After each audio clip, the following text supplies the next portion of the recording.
سب سے پہلے آپ کو بتائیں ایف سی ہیڈ کوارٹرز پر حملہ کرنے والے تینوں دہشت گرد اغوان نکلے۔ مقصد ہیڈ کوارٹرز میں پریڈ اور بیرکس میں اہلکاروں کو یرغمال بنانا تھا۔ حملے کی ابتدائی رپورٹ تیار کر لی گئی ہے۔ چادر اوڑھے ایک خودکش حملہ آور پیدل چلتا ہوا مرکزی گیٹ تک پہنچا اور خود کو دھماکے سے اڑایا۔ دیگر دو دہشت گردوں نے فائرنگ بھی کی۔ جوابی کارروائی میں دونوں مارے گئے۔ رپورٹ کے مطابق دہشت گردوں کو مرکزی گیٹ کے 30-40 میٹرز کے اندر ہی مار دیا گیا۔ سیکیورٹی فورسز نے جلد ہی ایف سی ہیڈ کوارٹرز کو کلیئر کر دیا۔ مارے جانے والے دہشت گردوں کے پاس رائفلز اور ہینڈ گرینیڈز بھی تھے، ایسا بھی بتایا جا رہا ہے۔ تو اس اہم خبر کے حوالے سے آپ کو بتائیں کہ ایف سی ہیڈ کوارٹرز پر حملہ کرنے والے تینوں دہشت گرد اغوان نکلے ہیں، جبکہ مقصد ہیڈ کوارٹرز میں پریڈ اور بیرکس میں اہلکاروں کو یرغمال بنانا تھا۔ اسی حوالے سے ہمارا پینل بھی ہمارے ساتھ موجود ہیں، ان سے بھی ہم بات کریں گے۔ میجر ریٹائرڈ میثم رضا اوان صاحب نے ہمیں جوائن کیا ہے۔ میثم رضا صاحب بہت شکریہ ہمیں جوائن کرنے کے لیے۔ میثم صاحب، جس طریقے سے ہم دیکھ رہے ہیں کہ پاکستان میں اغوان دہشت گردوں نے ایک بار پھر مذموم حرکت یہ کی ہے، آپ کے خیال میں افغانستان سے دہشت گردی کو پھر کیسے روکا جائے؟ بسم اللہ الرحمن الرحیم۔ پہلے تو بہت شکریہ، آپ نے اس موقع کے اوپر ہمیں اپنے ساتھ لیا، اور میں سب سے پہلے جو شہداء ہیں ان کی فیملی، ان کے رشتہ دار، ان کے گھر والے اور اس کے جو کولیگز ہیں ایف سی والے اور سیکیورٹی فورسز والے، میں ان سے اظہار افسوس کرتا ہوں کہ یہ بدقسمتی سے یہ واقعہ پیش آیا۔ مگر میں سلام پیش کرتا ہوں جس جواں مردی کے ساتھ ان بچوں نے ان دہشت گردوں کا مقابلہ کیا، اور جو عزائم لے کے وہ داخل ہوئے تھے پشاور کے اندر اور ایف سی ہیڈ کوارٹر کے گیٹ تک جو آئے تھے، وہ اپنے عزائم جو ہیں وہ بروئے کار نہ لا سکے۔ اور یہ ایک کلیئرٹی آف کانسیپٹ ہے جو ہماری سیکیورٹی فورسز کی قیادت نے دے دیا ہے اپنی ٹیم کو، اپنے جوانوں کو، کہ اب کسی قسم کا بھی جو ہے وہ رحم نہیں کیا جائے گا دہشت گردوں کے ساتھ۔ میں شاہزیب آپ کو یہ بتاتا جاؤں کہ یہ پہلے ایک کنفیوژن تھی کہ دہشت گردی کے ساتھ جو ہے وہ سیکیورٹی فورسز لڑ رہے ہیں۔ ابھی جو ایک ریولوشن آیا ہے کہ دہشت گردوں کے ساتھ تو سیکیورٹی فورسز لڑے گی، لیکن دہشت گردی کے ساتھ پوری قوم مل کے لڑے گی۔ اور جو افغانستان کا رویہ آپ نے دیکھا کہ جو دوحہ کے اندر جو مذاکرات ہوئے، جو استنبول میں جو مذاکرات ہوئے، اور 5 دن کا لانگ سیشن اور 8 سیشن ہوئے، اور ایک سیشن جو ہے وہ 9 گھنٹے کا تھا، اور جو ان کے مندوب تھے وہ کنونس ہو جاتے تھے کہ ہم ایویڈنسز کے ساتھ کنونس ہے کہ دہشت گردی افغانستان سے ایکسپورٹ ہو رہی ہے پاکستان کے اندر، مگر وہ میں نہ مانوں والی رٹ پہ وہ اڑا رہتا تھا۔ پلس کہیں اس کی فون پہ بات ہوتی تھی، اب خدا جانے وہ بات کہاں ہوتی تھی، وہ افغانستان میں ہوتی تھی یا دلی میں ہوتی تھی۔ بہرحال کچھ بھی ہے، پاکستان اس وقت وہ ملک ہے جو سب سے زیادہ دنیا میں دہشت گردی سے متاثر ہوا ہے، سب سے زیادہ دہشت گردی سے متاثر ہوا ہے۔ میں آپ کی جانب میثم صاحب دوبارہ آؤں گا۔ ڈاکٹر قمر چیمہ صاحب بھی ہمیں جوائن کر چکے ہیں، ان کو بھی شامل گفتگو کرتے ہیں۔ ڈاکٹر قمر چیمہ صاحب، جس طریقے سے ذکر بھی کر رہے ہیں میثم صاحب کہ جوانوں نے آج ثابت کر دیا ہے کہ کسی قسم کی کوئی بھی حرکت کی جائے گی تو ایسا ہی فوری جواب دیا جائے گا، اور یہ بات اب ڈھکی چھپی نہیں ہے کہ افغانستان مسلسل بھارت کا اعلی کار بنا ہوا ہے، تو ان دونوں کا جو گٹھ جوڑ ہے یہ توڑنا اب کتنا ضروری ہو چکا ہے ڈاکٹر قمر چیمہ صاحب؟ جی بہت شکریہ۔ دیکھیں، امپورٹنٹ چیز یہ ہے کہ پاکستان نے تمام راستے اڈاپٹ کیے، ڈائلاگ، ڈپلومیسی، ریلیجس ڈپلومیسی، پھر آپ اس کے بعد دیکھیں کہ ہم نے انٹرنیشنل کمیونٹی کو انگیج کیا کہ افغان طالبان کو سمجھایا جائے کہ اگر وہ مسلسل دہشت گرد جماعتوں کو پناہ دیں گے تو خطے میں اور دنیا میں ان کی ریپوٹیشن جو ہے وہ خراب ہوگی، اور دنیا ان کو پہلے ہی ریکگنائز نہیں کر رہی۔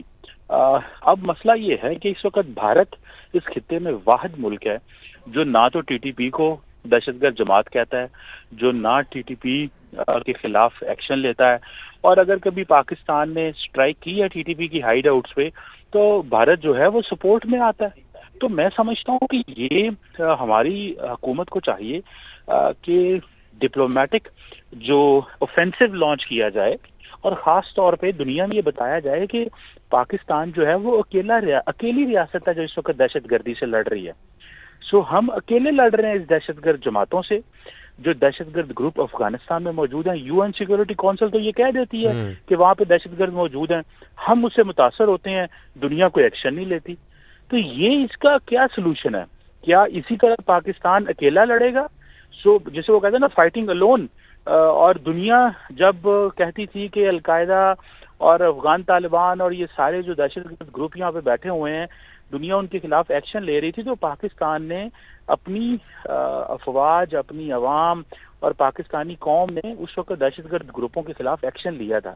آج جب ہم لڑ رہے ہیں تو دنیا ایک سائلنٹ اسپیکٹیٹر کے طور پہ دیکھ رہی ہے, جس کو میرا خیال ہے کہ ہمیں ابھی ساکدار صاحب بیلجیم میں تھے, یا دنیا میں جہاں پہ بھی ہماری پولیٹیکل لیڈرشپ جاتی ہے, ان کو چاہیے کہ اس مسئلے کو ہائی لائٹ کریں کہ ہم کب تک اکیلے دہشت گرد جماعتوں سے لڑتے رہیں گے, اور کب تک دنیا افغانستان کو یہ تو کہتی رہے گی کہ وہاں پہ دہشت گرد جماعتیں موجود ہیں لیکن کوئی ویریفائبل میکانزمز نہیں ہیں.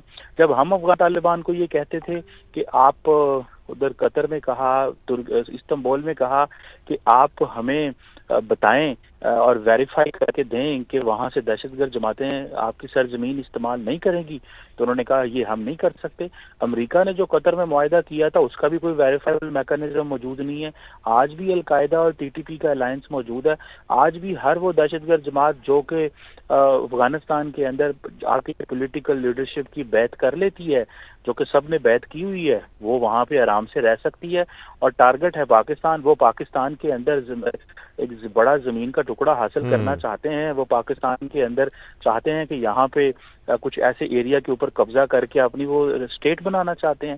تو میں سمجھتا ہوں پاکستان کوئی تجربہ گاہ نہیں ہے دہشت گردوں کی, اور اب جو انہوں نے اسلامی جو یہ شریعت کے تجربے کرنا چاہتے ہیں, یا جو اسلامی گورنمنٹ کو بنانا چاہتے ہیں, یا جو بھی ان کا موقف ہے دنیا میں, وہ جا کے افغانستان میں بنائے. پاکستان میں وہ لوگ حکومت میں آ سکتے ہیں جو اپنی پولیٹیکل پارٹی بناتے ہیں, جو اپنا الیکشن مینیفیسٹو رکھتے ہیں, جو لوگوں کو کنونس کر سکتے ہیں کہ اس پارٹی کو ووٹ دیں, وہ پارلیمنٹ میں جائیں, وہ اپنا مینیفیسٹو امپلیمنٹ کریں, اور لوگ ان کو انگیج کر لیتے ہیں. تو یہ بندوق والوں کے ساتھ نہ تو پاکستانی عوام ان کے ساتھ کوئی انگیج کرنا چاہتی ہے, نہ ہی ہمارا ایسا مزاج ہے.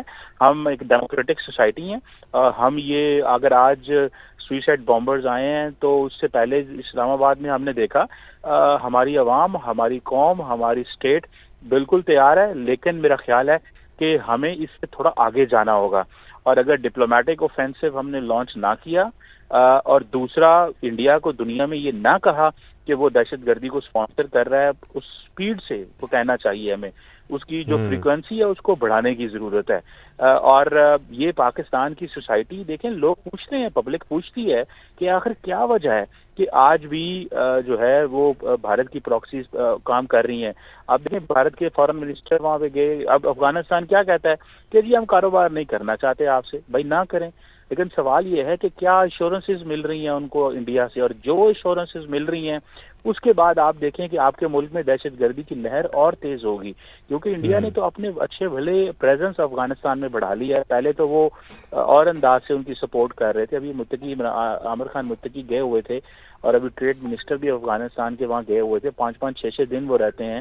تو ایک بڑے پیمانے پہ پاکستان کے اب مسئلہ یہ ہے کہ پاکستان کی اکنامک رائز, گلوبل جو ڈپلومیٹک ریچ ہے, اس کو وہ سمجھتے ہیں کہ یہ بڑھ رہی ہے. امریکہ کیا ہو, مڈل ایسٹ ہو, دنیا میں ہر جگہ, اور خاص طور پہ بھارت کے خلاف جنگ میں جو پاکستان نے پرفارم کیا ہے, تو وہ سمجھتے ہیں کہ یہ تو دوبارہ اپنی ایک رائز کر رہا ہے, اور یہاں پہ پولیٹیکل انسٹیبلٹی تھی وہ ختم ہو گئی, گلوبل فائنینشیل انسٹیٹیوشنز یہاں پہ پیسہ ڈال رہے ہیں. تو وہ سمجھتے ہیں کہ اس کو کیسے دوبارہ اسی جگہ پہ لے کے جائیے جیسے ہم نے چائنیز. بالکل صحیح بات ہے, پاکستان کی اسٹیبلٹی سے بھی وہ گھبرا رہے ہیں. محسن صاحب یہی پوائنٹ قمر چیمہ صاحب کا بڑا امپورٹنٹ ہے, میں آپ کی طرف یہی لاؤں گا کہ جس طریقے سے پاکستان اکیلا دہشت گردوں سے لڑ رہا ہے, اس پر بھی ہم بات کرتے ہیں. ہمارے ساتھ ہی رہیے, اپنے ناظرین کو یہاں پر یہ بتائیں کہ پاکستان کے خلاف پروپیگنڈا, جعلی انسانی حقوق کا راگ الاپنے والوں کے مکروہ چہرے بے نقاب ہو گئے ہیں۔ آپ کو یہی بتایا کہ social media plate form x کی نئی اپڈیٹ نے جعلی علمبرداروں کا پردہ چاک کر دیا ہے۔ افغانستان، فتنہ الہندوستان اور پشتون تحفظ موومنٹ غیر ملکی ایجنڈے پر گامزن ہے۔ پاکستان کے خلاف انتشار، نفرت اور تقسیم کو فروغ دینے والے بھارتی اکاؤنٹس آشکار۔ پاکستان میں دہشت گردی کے بیانیے کو فروغ دینے کے لیے بھارت سمیت کئی ممالک سے اکاؤنٹس فعال ہوئے۔ اکاؤنٹس کا محل وقوع چھپانے کے لیے وی پی این کا استعمال کیا گیا۔ فتنہ الخوارج، فتنہ الہندوستان کے دہشت گردوں کے اکاؤنٹس بھی بھارت سے آپریٹ ہو رہے ہیں۔ بلوچستان کے پی انسانی حقوق کا ڈھونگ رچانے والوں کے تانے بانے بھارت سے ملتے ہیں۔ تو اس حوالے سے آپ کو ہم یہ خبر دے رہے ہیں کہ پاکستان کے خلاف پروپیگنڈا کیا گیا، جعلی انسانی حقوق کا راگ الاپنے والوں کے مکروہ چہرے بے نقاب ہو گئے۔ اسی پر ہم بات کر لیتے ہیں، ہمارے مہمان بھی ہمارے ساتھ موجود ہیں۔ میسم صاحب، میں آپ کی جانب آؤں گا، یہ بھی ایک بڑا اہم پوائنٹ ہے کہ پاکستان کے خلاف جس طریقے سے پروپیگنڈا کیا جاتا ہے، یہ جعلی انسانی حقوق کا راگ الاپنے والوں کے جو مکروہ چہرے ہیں وہ بے نقاب ہو رہے ہیں۔ اس پر آپ کیا کمنٹ کریں گے؟ پہلے دیکھیں شاہزیب، میں تو پہلے بھی بہت ساری اپنی ویلوگز میں بھی اور ٹی وی پروگرام میں یہ بتا چکا ہوں کہ 4526 میڈیا ہاؤسز تھے جو بامبے سے آپریٹ ہوتے تھے۔ 3 شفٹ میں وہ کام کرتے تھے اور ایک شفٹ میں 3,000 بچہ بامبے کا جو اس میں کام کر رہا ہے آن دا ہاؤس۔ اب اس میں آن لائن کتنے بچے کام کرتے تھے وہ بات کی بات ہے۔ وہ صرف اور صرف پاکستان کے اندر سوشل میڈیا پروپیگنڈا کے اوپر کام کر رہے تھے، اور ان کی انویسٹمنٹ جو تھیں وہ جن این جی اوز کے تھرو ان کو انویسٹمنٹس مل رہی تھیں، وہ این جی او ساری انویسٹمنٹ جو ہے وہ اسرائیل سے وہ لے رہے تھے۔ تو یہ، اور جن سوشل میڈیا کے پیجز کو ادھر پروموٹ کیا جا رہا تھا وہ ہمارے ہی وہ غداران تھے جو پروفیسر گل جیسے جو باہر امریکہ میں بیٹھ کے، اور وہ ادھر سے بھی پیسہ لیتے تھے، فنڈنگ لیتے تھے، اور وہ ادھر سے بھی فنڈنگ لیتے تھے، اور وہ سارا دن وہ جو ایک سگے بن کے جو، اور وہ جو میجر صاحب ایک راجہ صاحب ادھر بٹھائے ہوئے تھے، راجہ عادل جو ہے وہ لندن میں بیٹھا ہوا تھا، یہ وہ لوگ تھے جو آگے ان کا چہرہ بنتے تھے، پیچھے وہ میڈیا ہاؤسز بیٹھ کے کا پورا نیکسس تھا جو اب اللہ پاک کے فضل سے جو پکڑا گیا اور ان کے مکروہ، وہی سورہ آل عمران میں جس طرح اللہ تعالیٰ نے بڑا واضح طور پہ کہا ہے کہ وَمَاكَرُوا وَمَاكَرَ اللَّهِ وَاللَّهُ خَيْرُ الْمَاكِرِينَ، کہ یہ سازشیں کرتے ہیں اور گندی سازشیں کرتے ہیں، بے شک ہوگا وہی جو اللہ چاہے گا۔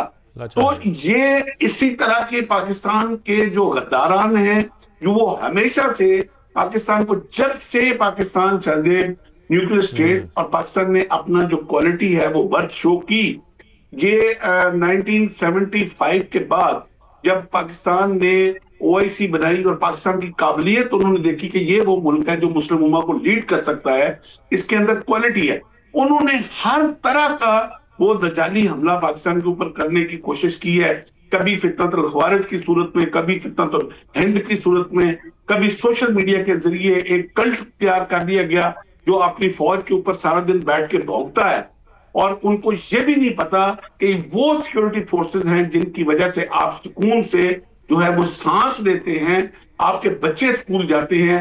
یہی وہ لوگ ہیں جنہوں نے وانا میں کیڈٹ کالج کے اوپر حملہ کیا صرف اس لیے کہ وہ تعلیم کے خلاف ہیں۔ یہ جن لوگوں نے آج تعلیم کے مراکز کو 800 سے زیادہ افغانستان کے اندر انہوں نے اسکول جلائے، یہ علم کے دشمن کیوں ہیں؟ کیونکہ یہ جانتے ہیں کہ جب علم آتا ہے تو جہالت ختم ہوتی ہے۔ یہی وہ علم تھا جو میرے آقا صلی اللہ علیہ وسلم نے 1400 سال پہلے علم کی بیس پہ وہ ریولوشن لے کے آئے تھے، اور آج یہی علم دشمن جو ہیں وہ انہوں نے ایف سی کے اوپر بھی حملہ کیا، یہی علم دشمن جو ہیں وہ سوشل میڈیا کے اوپر بھی ایکس کے اکاؤنٹر سے آج بے نقاب ہوئے ہیں۔ یہ جتنی مرضی شاذ سازشیں کر لیں، یہ ملک جو ہے یہ ایک اللہ تعالیٰ کے معجزوں میں سے معجزہ ہے۔ اس کا جو گرین پرچم ہے یہ آقا صلی اللہ علیہ وسلم سے گنبد خضرا سے اس کی نسبت ہے، نہ اس کو کبھی زوال آنا ہے۔ یہ ایک بڑے مقصد کے لیے اللہ پاک نے یہ ملک بنایا ہے، اور یہ اینڈ آف اے ٹائم کے لیے ملک بنا ہے، اور یہی وجہ ہے کہ یہ تمام سازشیں بالکل انشاءاللہ، اور یہی وجہ ہے کہ تمام سازشیں بے نقاب ہو رہی ہیں۔ ڈاکٹر قمر چیمہ صاحب، جیسا کہ میثم صاحب بھی فرما رہے ہیں، اسی پہ میں آپ سے گفتگو بھی کروں گا کہ یہ پہ چہرے بے نقاب ہو رہے ہیں۔ ہم بات کریں فتنہ الہندوستان کی، افغانستان کی، پشتون تحفظ موومنٹ کی، یہ جو غیر ملکی ایجنڈے ہیں یہ تو اب بے نقاب ہوتے چلے جا رہے ہیں، اور یہی بات پہلے بھی ہو رہی تھی۔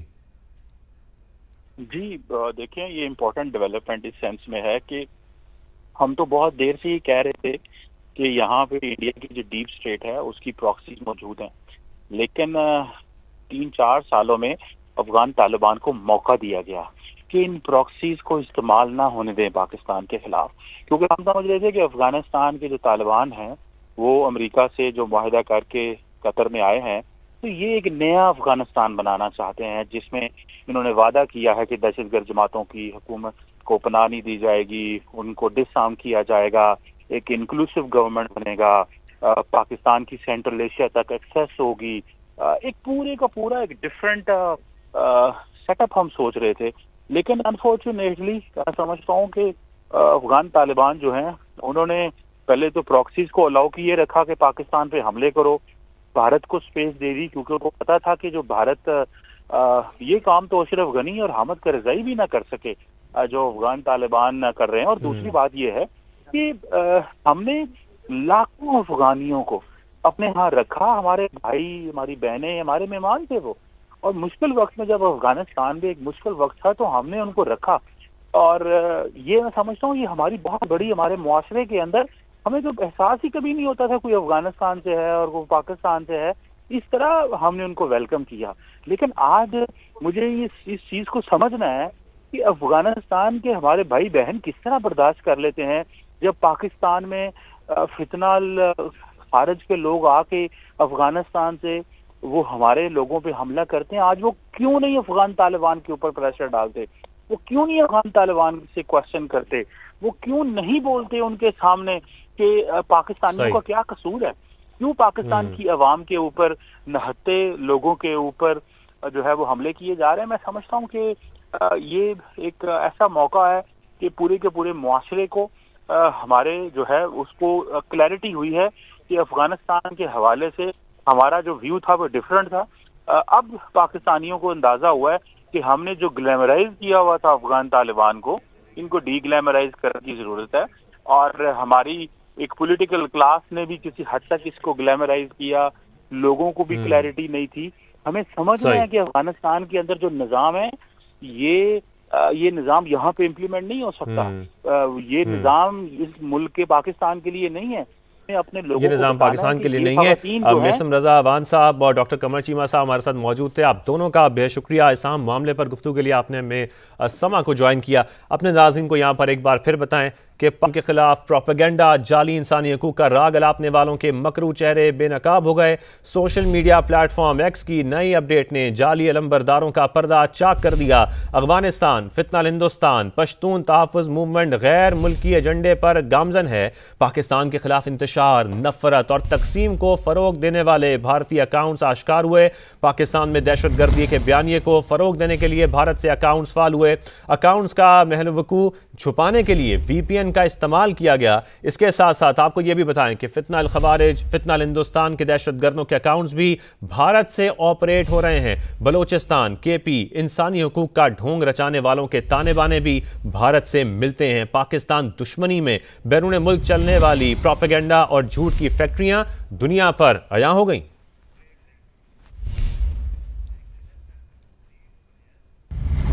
ابھی شامل کریں گے ایک بریک، ساتھ رہیے۔